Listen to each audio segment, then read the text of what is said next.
కేంద్ర ప్రభుత్వం విశాఖ ఉక్కు కర్మాగారానికి 11,440 కోట్లు ప్రకటించడంతో కురుమన్నపాలెం స్టీల్ ప్లాంట్ జంక్షన్ వద్ద గాజువాక బీజేపీ కన్వీనర్ కేఎన్ఆర్ ఆధ్వర్యంలో సంబరాలు నిర్వహించారు. ముందుగా ప్రధానమంత్రి నరేంద్ర మోడీ చిత్రపటానికి పాలాభిషేకం చేపట్టారు.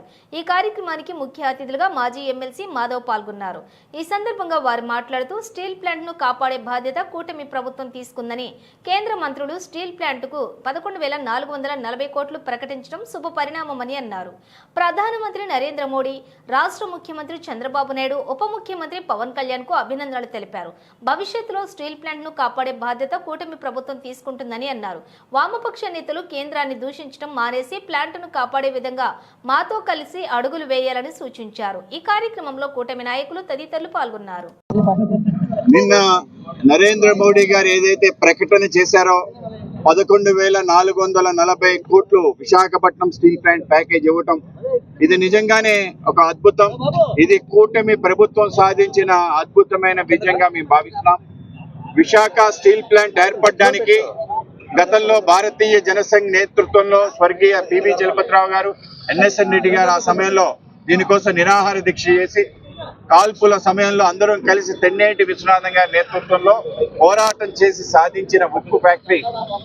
స్టీల్ ప్లాంట్ ఎప్పుడెప్పుడు కష్టాలున్నాయో అప్పుడప్పుడు ఎన్డీఏ ప్రభుత్వం, ముఖ్యంగా గతంలో అటల్ బిహారీ వాజ్పేయి గారి నేతృత్వంలో ఏదైతే డెట్ నుంచి ఈక్విటీకి సుమారు 1,300 కోట్ల రూపాయలు అప్పుడు ట్రాన్స్ఫర్ చేయడం కారణంగా 2000 సంవత్సరంలో ఈ యొక్క స్టీల్ ప్లాంట్ బ్రతికిందనే విషయం మనందరూ కూడా గమనించాలి.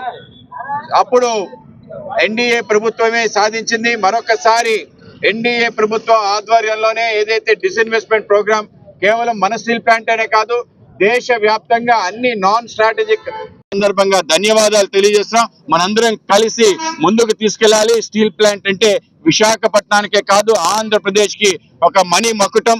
దాన్ని ఆ విధంగా మనం పెంచడానికి, ముందుకు తీసుకెళ్ళడానికి అందరం కలిసి కృషి చేద్దామని చెప్పి అందరికీ ధన్యవాదాలు చేసేది.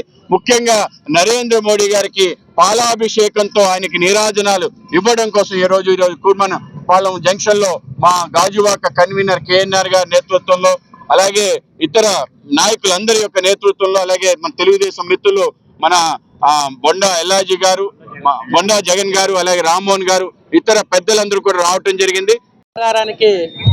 11,440 కోట్లు పునరుద్ధరణ ప్యాకేజీ ప్రకటించిన గౌరవ దేశ ప్రధానమంత్రి శ్రీ నరేంద్ర మోదీ గారికి ధన్యవాదాలు తెలియజేస్తూ, ఈరోజు గాజువాక అసెంబ్లీ కురుమన్నపాలెం జంక్షన్లో ఆయన చిత్రపటానికి క్షీరాభిషేకం చేసి ఘనంగా ధన్యవాదాలు తెలియజేయడం జరిగింది. ఈ కార్యక్రమానికి ముఖ్య అతిథులుగా మాజీ ఎమ్మెల్సీ మరియు బీజేపీ రాష్ట్ర ఉపాధ్యక్షులు శ్రీ పివన్ మాధవ్ గారు, టీడీపీ కార్పొరేటర్ గారు బొండా జగన్ గారు, మరి విశాఖకు ఆంధ్రుల హక్కు అనే నినాదంతో సాధించుకున్నటువంటి 32 మంది ప్రాణాలు కోల్పోయి సాధించుకున్నటువంటి విశాఖ ఉక్కు కర్మాగారాన్ని ప్రైవేటీకరణ జరగకుండా ఎన్నో ఏళ్లగా మేమంతా కూడా కృషి చేయడం జరిగింది.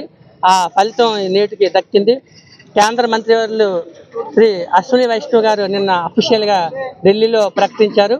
విశాఖ ఉక్కు కర్మాగారానికి 11,440 కోట్లు కేటాయించినందుకు ధన్యవాదాలు తెలియజేస్తూ, కేంద్ర మంత్రివర్యులు శ్రీ కుమారస్వామి గారికి, సహాయ మంత్రివర్యులు శ్రీ శ్రీనివాస్ వర్మ గారికి, అదేవిధంగా ఆ టీడీపీ రాష్ట్ర అధ్యక్షులు మా గాజువాక శాసనసభ్యులు శ్రీ పల్లా శ్రీనివాసరావు గారికి, విశాఖ ఎంపీ గారు శ్రీభర్త గారికి, మా రాష్ట్ర అధ్యక్షులు శ్రీమతి పురంధరేశ్వరి గారికి, ముఖ్యంగా సీఎం గారు కూటమి ప్రభుత్వం ఏర్పడ్డాక ఎన్నోసార్లు ఢిల్లీ వెళ్ళి శ్రీ నారా చంద్రబాబు నాయుడు గారు ప్రధానమంత్రి శ్రీ నరేంద్ర మోదీ దృష్టికి తీసుకువెళ్ళారు. అదేవిధంగా డిప్యూటీ సీఎం శ్రీ పవన్ కళ్యాణ్ గారు కూడా విశేషంగా కృషి చేసినందుకు అందరికీ పేరు పేరున ధన్యవాదాలు తెలియజేస్తాం. కేంద్ర ప్రభుత్వం ప్రధానమంత్రి నరేంద్ర మోడీ గారు ఏదైతే కీలక నిర్ణయం తీసుకున్నారో అది చారిత్రాత్మకంగా నిలిచిపోయే రోజు ఈ రోజు. ఎందుకంటే గత 4 సంవత్సరాలుగా ఉక్కు నిర్వాసితులు, పోరాట కమిటీ సభ్యులు కూడా దీక్షలు చేస్తున్నా కూడా ఎవరు పట్టించుకోలేని పరిస్థితి. ఈ రోజు ప్రధానమంత్రి నరేంద్ర మోడీ గారు ఇంత మంచి ప్యాకేజ్ రూపంలో ప్రత్యేక ప్యాకేజీని ఆమోదించి వైజాగ్ స్టీల్ ప్లాంట్కు అండగా నిలబడి ప్రధానమంత్రి నరేంద్ర మోడీ గారు ఏదైతే ఈరోజు వ్యాఖ్యలు చేశారో అవన్నీ మా అందరికీ హృదయపూర్వకంగా ఆయనకి ధన్యవాదాలు తెలియజేస్తున్నాము. ఏదైతే 11,440 కోట్లు స్టీల్ ప్లాంట్కి ఆయన కేటాయించడం జరిగింది. అలాగే స్టీల్ ప్లాంట్లో ఎవరైతే పోరాట కమిటీ సభ్యులు ఉన్నారో వాళ్ళందరూ కూడా ఈరోజు హర్షం వ్యక్తం చేస్తున్నారు. ఎందుకంటే కూటమి ప్రభుత్వంలో ఈరోజు రైల్వే జోన్ కానీ లేకపోతే ఇలా ఉక్కు నిర్వాసితులకు న్యాయం చేయడం కానీ జరిగింది. దానికి మేమందరం ఈరోజు హర్షం వ్యక్తం చేస్తూ పాలాభిషేకం జరపడం జరిగింది.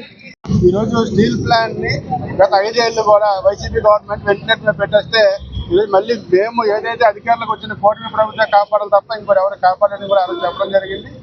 ఏదైతే పాదయాత్ర అలాగే ఈరోజు మీకు ఒకటే చెప్తున్నాం, గతంలో కూడా గౌరవనీయులు గాజువాక నియోజక శాసనసభ్యులు ఆంధ్రప్రదేశ్ అధ్యక్షులు మరి మీకు తెలిసిన విషయమే ఆమోదం చేయడం జరిగింది.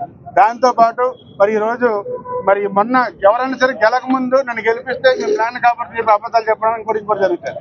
గెలిచిన తర్వాత కూడా నేరుగా టెండర్ దగ్గరికి వచ్చి ఈ ప్లాన్ మళ్ళీ కాపాడే బాధ్యత నేనే తీసుకుంటాను కలగాని నిజంగా కానీ ప్లాన్ కాబట్టి నేను రాజీనామా చేస్తాను కూడా చెప్పడం జరిగింది. ఈవేళ ఒకటే గతంలో కూడా ఏదైతే 13,300 కోట్లు 1,300 కోట్లతో ఆ రోజు ఈక్విటీ పెంచడం జరిగింది. ఈ 11,440 కోట్ల రూపాయలు ఈ రోజు ఈక్విటీతో పాటు 10,300 కోట్ల ఈక్విటీతో పాటు ఏదైతే ప్లాంట్ కోసం అనేకమైన నిధులు ఇవాళ ఇప్పుడే మన మాధవ్ గారు చెప్పారు. ఆదాయం ఆంధ్రప్రదేశ్కి వస్తుంటే ఇంకా కొన్ని వర్గాలు తప్పుడు ప్రచారాలు చేస్తూ ఇప్పుడు ఈ కోట మీద అనేక పడుతున్న వాళ్ళందరూ కూడా ఇది చెంపపట్టుగా ఈ రోజు మోడీ గారు ఒక మంచి అందుకని ఆంధ్రప్రదేశ్ అభివృద్ధి కోసం ఎక్కువ ముందుకెళ్తున్నందుకు కాబట్టి ధన్యవాదాలు తెలియపరచుకుంటూ చక్కటి అవకాశాలు అందరికీ మరి పేరు ధన్యవాదాలు తెలియపరచుకుంటూ సెలవు తీసుకుంటాం.